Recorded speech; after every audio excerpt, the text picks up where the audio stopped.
Also, how India must not repeat the mistakes made during the Indo-PAK Simla Agreement of 1972.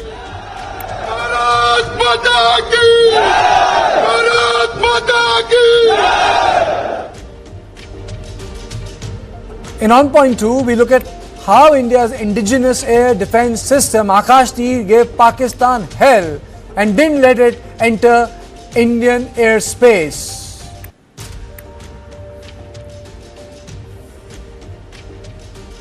Now let's take a quick look at the headlines.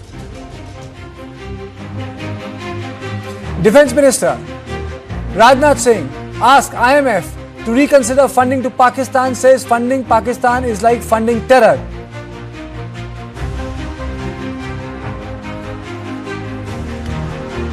Raksha Mantri hails BrahMos missile role in Operation Sindoor, says it showed रात के अंधेरे में दिन का उजाला to Pakistan.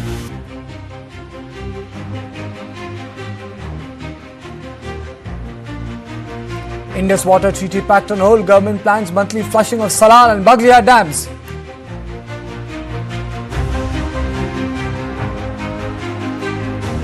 JNK CM Omar Abdullah wants Thulbul Navigation Barrage project revived.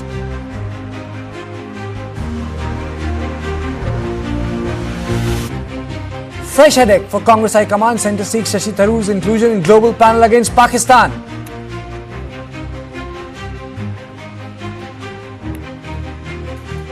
Mumbai and Ahmedabad airports cancelled ground handling concession agreement with Turkey-based Celebi Aviation.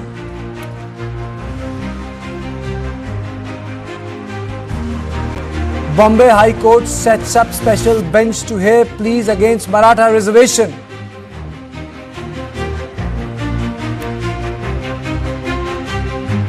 Moscow says the West is pitting India and China against each other and undermining the ASEAN alliance.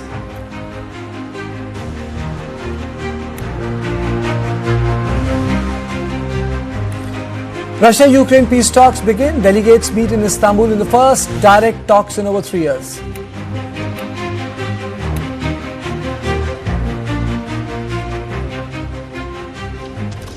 Raksha Mantri Rajnath Singh has sounded a stern warning to Pakistan.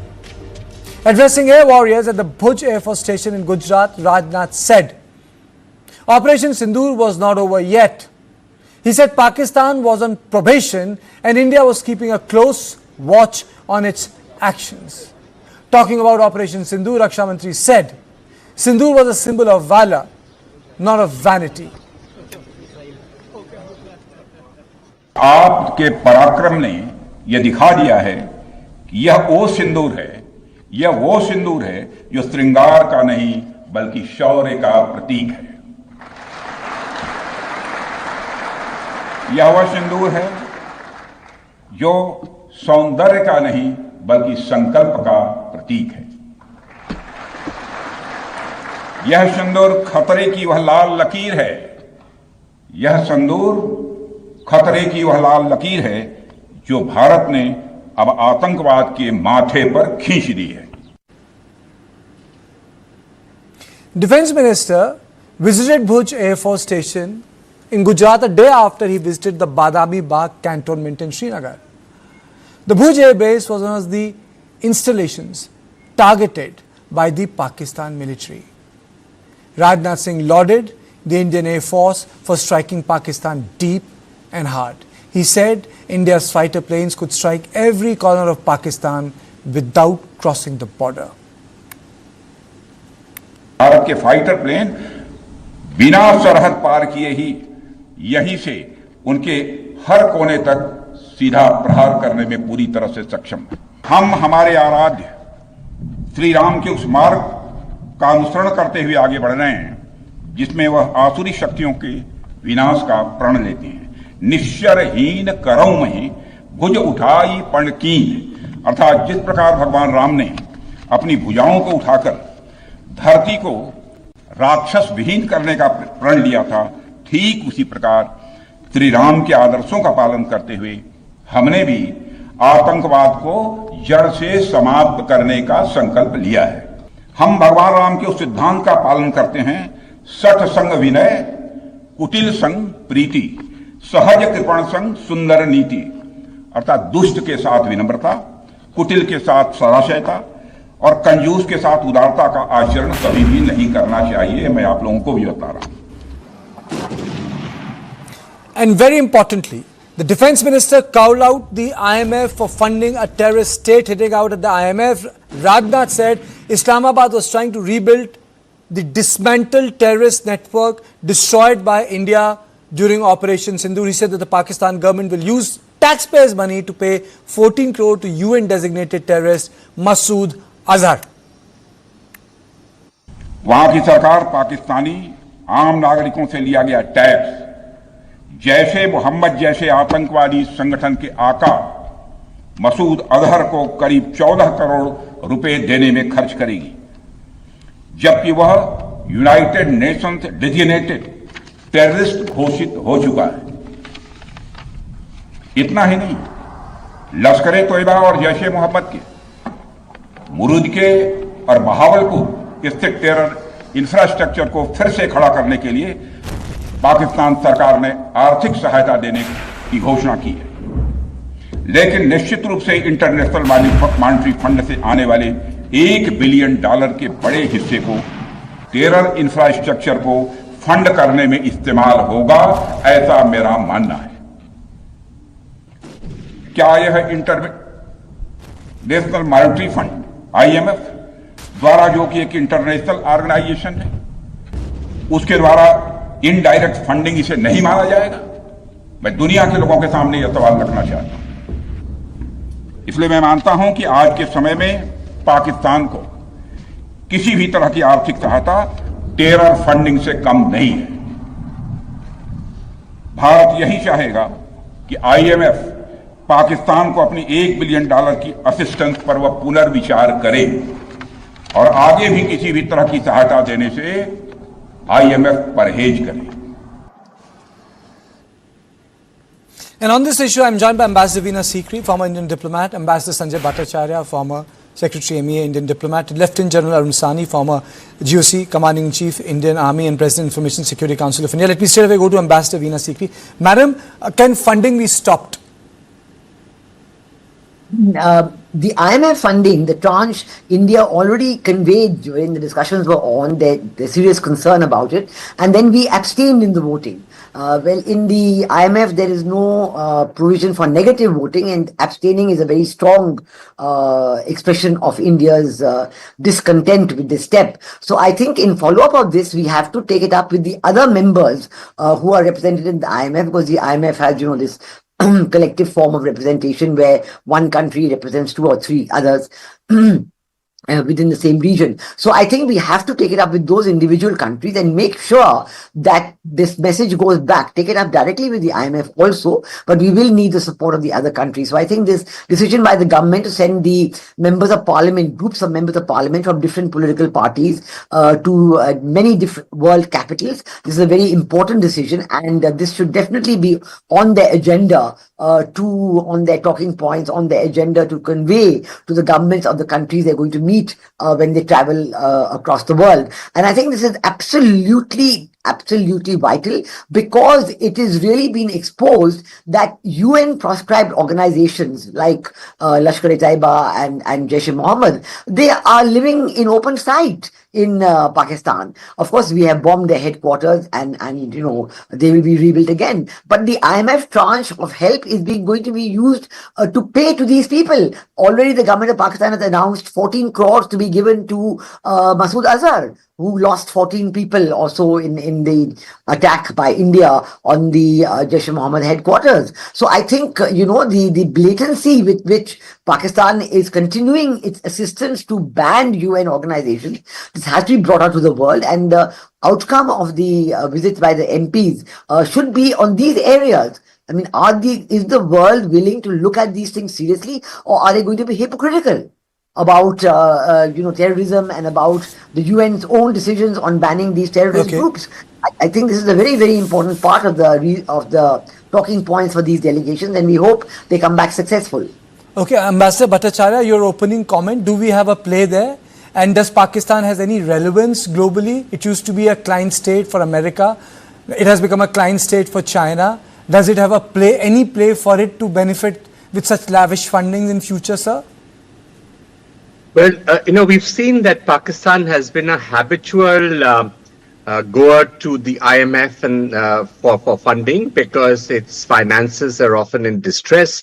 The extended fund facility, which was approved last year and for which the second tranche was approved a few days ago, in fact, after the heinous terrorist attack in Pahalgam, is yet another signal that the Pakistan economy is in very dire straits. The EFF, as you know, is essentially for balance of payment disruptions. And Pakistan has a very meager foreign exchange reserve, probably just about 2 months of its import requirements. And it required this funding, which was sanctioned for about $7 billion. Now, out of this, it comes in tranches, and it's very unfortunate because the IMF provisions actually look at its success in terms of the release looks at the progress in terms of the conditionalities that have been imposed.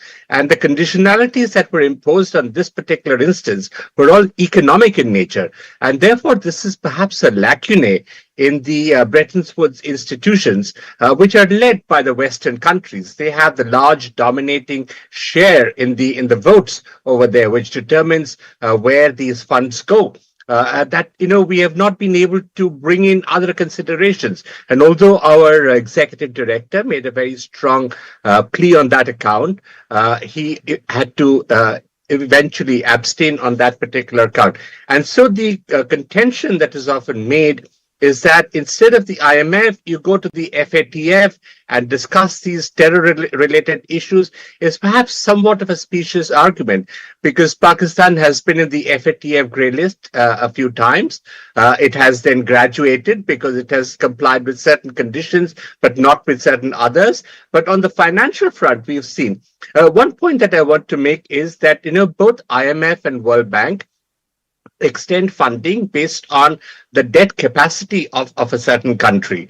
And we've seen that the very high level of exposure that Pakistan has to debt, particularly from China, makes it an extremely vulnerable country and therefore should be categorized as very high risk. And the conditionality should be much more stringent. And I think I take the point that Ambassador Sikri was making, that I think terror-related instruments need to be brought into the IMF conditionalities as well, given that Pakistan has proven itself to be an epicenter of terror. General Sani, we are questioning the conduct of the international institutions. But can we say that, is it possible to change their behavior, sir? Well, I think the two ambassadors have very clearly enunciated what the challenges exist. And I think what Ambassador Sikri said, that in the long term, we need to add these kind of conditionalities into the system. But I think that aside, may I just state that it's going to be extremely difficult to stop funding to Pakistan. We might be able to create a lot of noise. We might be able to create a lot of issues which will hit the reputation of Pakistan and maybe create conditions for exercising caution by all these monetary bodies when they look at supporting Pakistan. But as I see it, the West seems to be biased to a certain extent in allowing these things to happen, because I think what better proof than physical photographs showing at the cremation of these terrorists, you have the armed forces linked in totally. They know the conditions of the state of economy, and they've also seen that there are promises being made to terrorist leaders, which you also sort of flagged right in the beginning, to Masood Azhar for the losses that he's had. So I think, I don't think the world is ignorant and blind to what is happening, but it still continues to do this action. So I think we'll have to, it's an uphill battle. We'll have to continue our efforts. And I think, as stated by those who are there in the economic domain and the ambassadors who are dealing with it, that they're looking at processes by which to make it a little more pointed, where it takes cognizance of money being routed to terrorist organizations as a criteria for looking at monetary funds and international institutions extending support to them. Sikri, the playbook between India and Pakistan has changed. We have become more aggressive, more verbal. We have ensured that the issue of terrorism is at the center of the table. But is it going to have any effect when it comes to the big powers? Is it going to change their behavior when it comes to issues which directly concerns us, which is the Indian reality? Like Jaishankar said, you know, there's a Russian reality, there's an American reality, but I suppose there is also an Indian reality. Well, I think that, well, there is an Indian reality. We are very, very categorical on 2 or 3 things. One is that after August 5th, 2019, there is no Jammu and Kashmir issue on any global agenda. There is absolutely no scope to talk about these issues because you know, this is now not a subject for international discussion at all.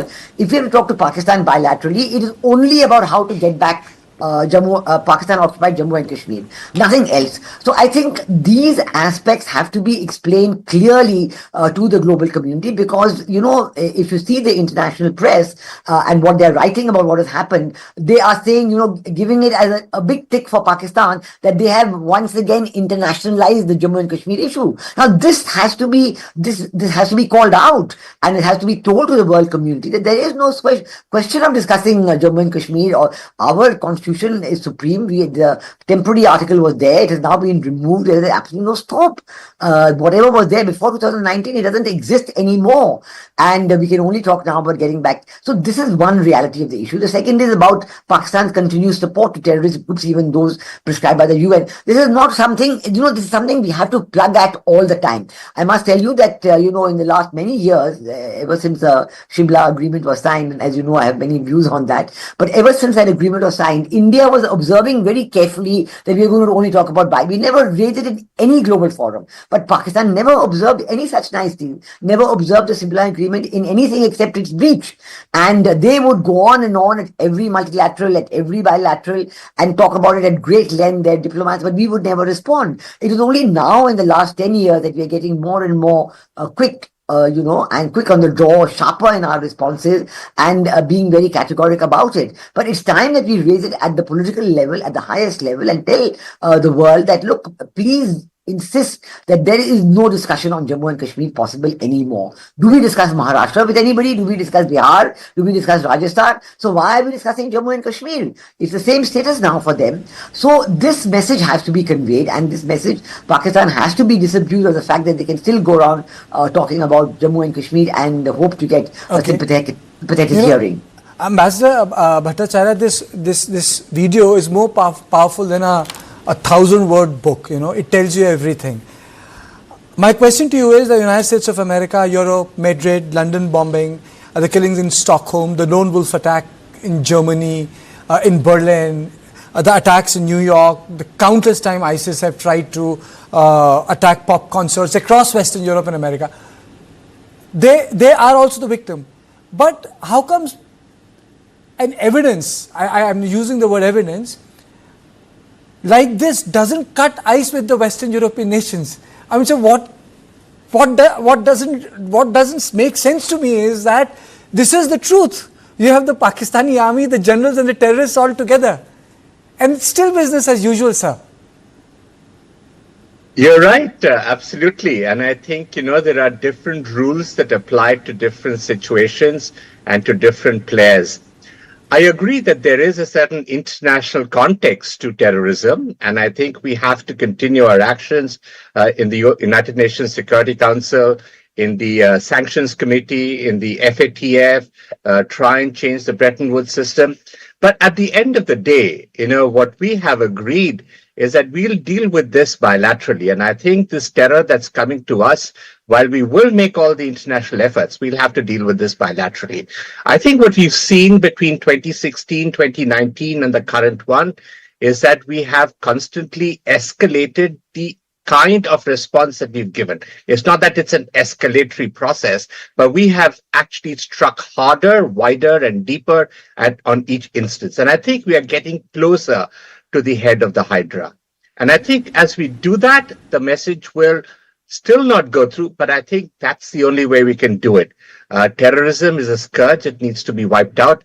And I think our political resolve and the valor of our armed forces will carry the day for us. And I think we'll have to do this bilaterally, unfortunately.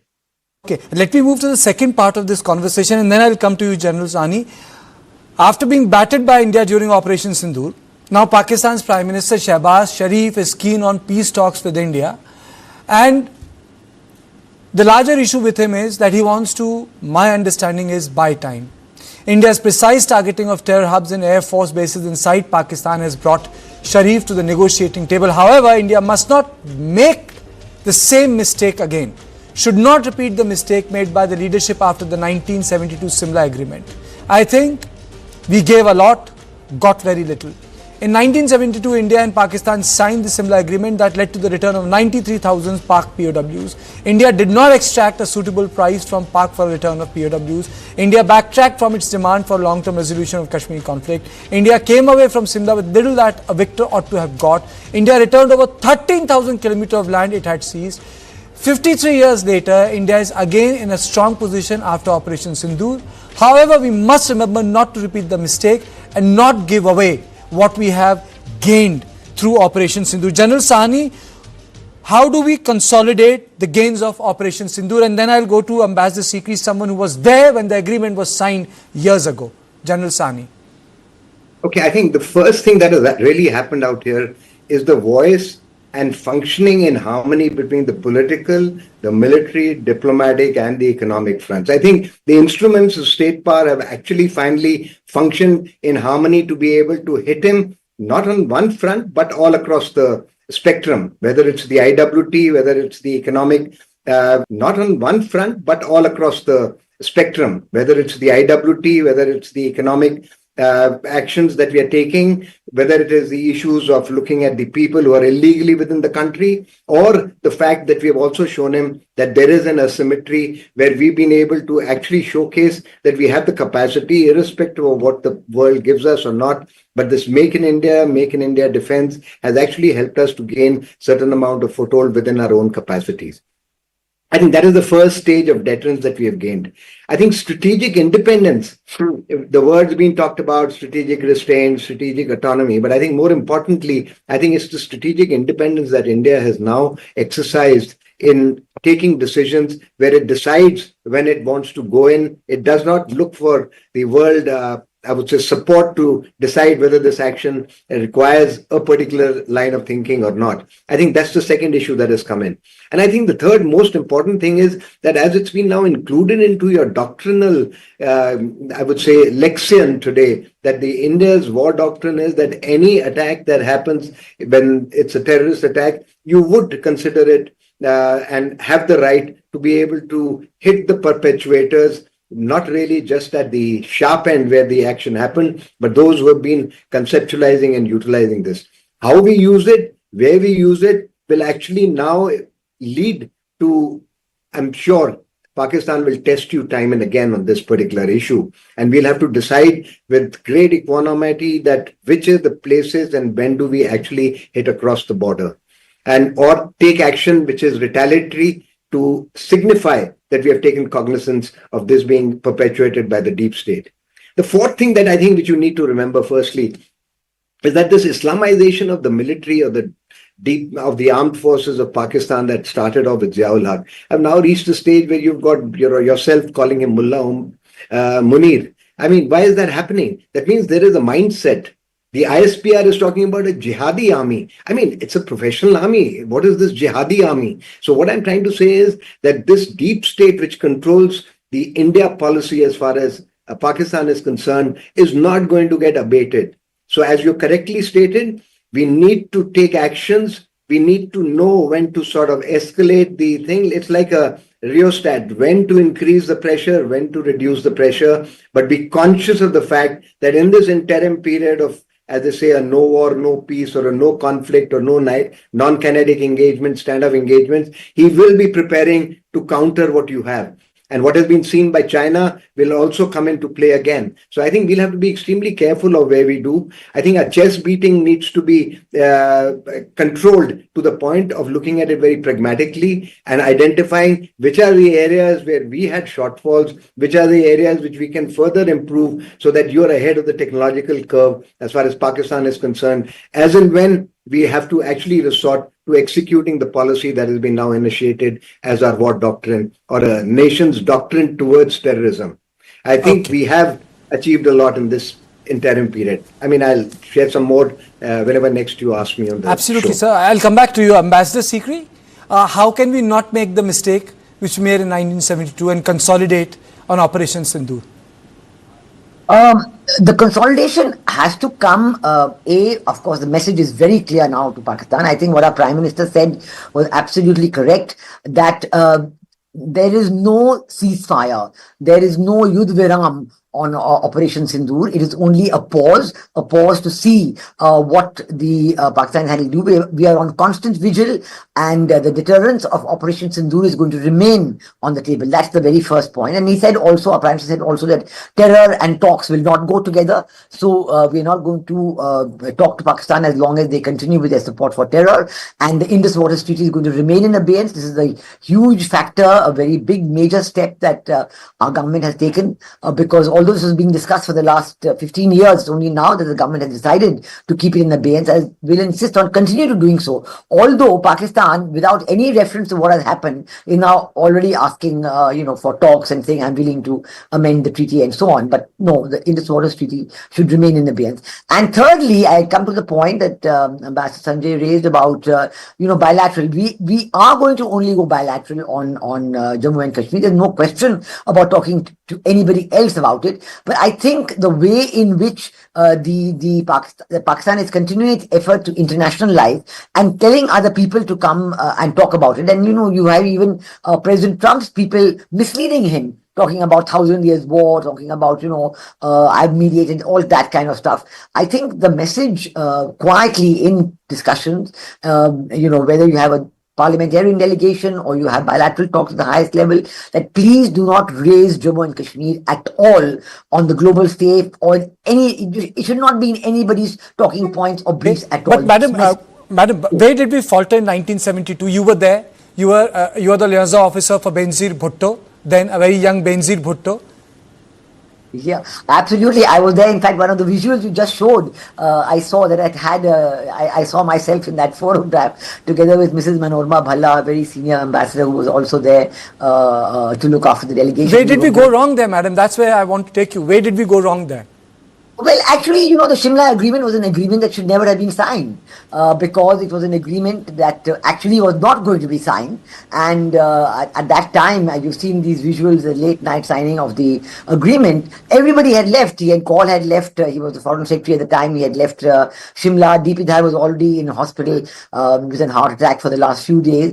And it was known that nothing was going to happen. It was the end of the discussions, and there was no agreement at all on any of the aspects. There was no meeting point between the two sides. Bhutto was taking a very, very aggressive, very condescending point of view. But then suddenly, when there was none of the senior leaders were there, it was only P.N. Dhar and P.N. Haksar, who were not the advisors on foreign policy. They were there. And at the end of the return banquet by Prime Minister, by Mr. Bhutto, he said that let's have another round of talks. He proposed that to Prime Minister Indira Gandhi. And after hesitating for a while, and very late in the evening, she agreed. So the whole dinner was it ended, and the two leaders went off into a room. Now that discussion went on for a very long time.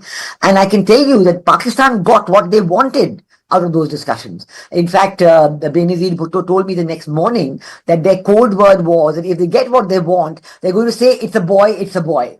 And then she told me the next morning at about 12:30 or 1 in the morning, when the agreement had been signed, the sound was reverberating on, it's a boy, it's a boy. We've got, there you are, there I am in that visual. Just now you were showing that visual where I was in it.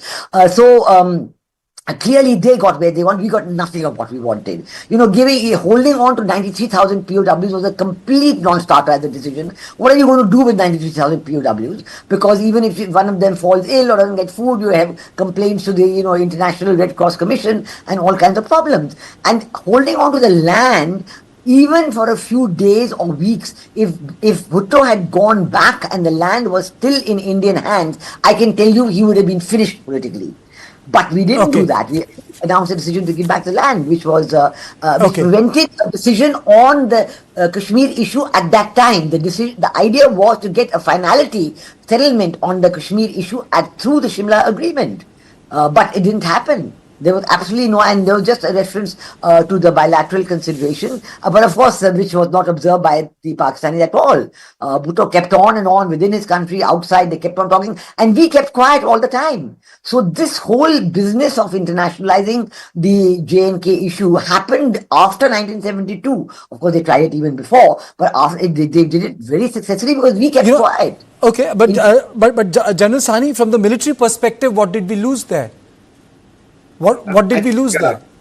Oh, 100%. I think what you talked about it, we lost some very pieces of land along the border, which were tactically gave us tremendous domination. Hajipir Pass? Sorry? Hajipir Pass, sir? Absolutely. And actually, if you look around, right, whether it is 15 core, I mean, whether it's the Jammu sector or the Kashmir Valley sector, a large number of the infiltration routes would have not been there for them to exploit if we had retained some of the areas that we wanted. Hajipir is one example. But there were tracts, whether you go across the border, where we were sitting in positions of domination, that actually we lost that advantage of being able to dominate both by fire and by sight, which actually given the terrorist routes to come in. So, I mean, that is one. And the second, I think, the ambassadors have correctly stated, I think we lost out an advantage because we as a good nation took Bhutto's word or Indira Gandhi in a magnanimity of having done such a fantastic thing of being able to create a sort of end of East Pakistan and create Bangladesh was rather magnanimous in agreeing to what they wanted. I think we could have extracted more. Now, when you look at it, there's a lot of story. Maybe we should have ensured greater depth to our chicken neck or that little corridor that we have today, which is with Bangladesh, where the Pakistan ISI chief had gone in, and then we also had some exercises being done. Maybe we should have retained certain amount of autonomy in those areas to give ourselves depth for the future. So I think we did make a lot of mistakes, but well, that's history. The answer is, please learn from history and let's not take any decision. And I think the way the current Apex leadership has shown its resolve and the way the Prime Minister and Defence Minister have been speaking, I don't see that happening, that we will go into a tactical disadvantage with the current line of thinking and thought process. Okay, so, thank you. Yeah. Please complete your argument. Please. No, I'm okay. Go ahead, please go ahead. I've just run short of time, so I just wanted to thank both of you because this is something very, very important we discussed today, that the gains made in Operation Sindoor should not be squandered away as they were years ago after 1971 and 72 when the Simla Accord was signed. It was amply made clear by Ambassador Veena Sikri, who was there when the Simla Accord was being signed, and she was there in one of the photographs. And thank you, General Sahni, for your perspective, for your deep perspective in context of military and how it affected our, as you said, ability to dominate the areas by fire and sight. So this was on point one. In the next on point, I'm going to look at how India's homegrown defense system, Akashsteer, made life hell for Pakistan during Operation Sindoor. On 9th of May, when Pakistan unleashed its deadliest attack against Indian military and civilian areas, its missiles and drones ran into the impenetrable wall of self-defense called Akashteer. How did Akashteer, India's indigenous air defense command system, prove to be a game changer in Operation Sindoor? How did Akashsteer turn Pakistan air adventure into hell? I'll tell you. It is India's indigenous air defense command system. It stopped all PAK drones and missiles from entering India's airspace. It is a fully autonomous air defense system. It sees, decides, strikes faster than anything in the world has fielded. It is a tribute to Make in India defense technology. PAK's Chinese-made AD systems failed. It integrates radar systems, sensors and communication technologies, collects data from multiple sources enabling real-time engagement, even satellites. It relies on intelligent warfare, not on brute force, network and AI. It allows monitoring of low-level airspace in battle areas, makes ground-based AD weapon systems more efficient, it's mobile and easier to handle in hostile environment. Let me play out the bite of Raksha Mantri Rajnath Singh on the beauty of Akashsteer. यह संदेश है कि अब भारत केवल विदेशों से import किए गए हथियारों और प्लेटफॉर्म्स पर ही निर्भर नहीं है, बल्कि भारत में बने अस्त्र और शस्त्र भी हमारी सैन्य शक्ति का अब हिस्सा बन चुके हैं। अब भारत में बने और भारतीय हथियारों से बने हथियार भी अचूक और अभेद्य हैं। यह पूरे विश्व ने देख लिया है। ब्रह्मोस मिसाइल की ताकत को तो पाकिस्तान ने खुद स्वीकार कर लिया है। हमारे देश में एक कहावत काफी पुरानी है और वह है दिन में तारे दिखना।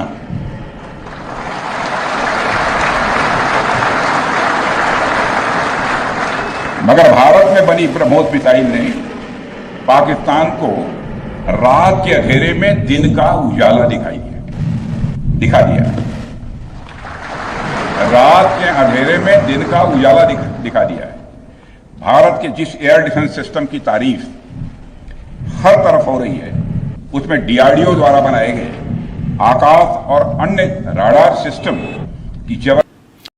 Explain this, I welcome Lieutenant General Dr. V.K. Saxena, former DG of the Corps of Air Defence on Point.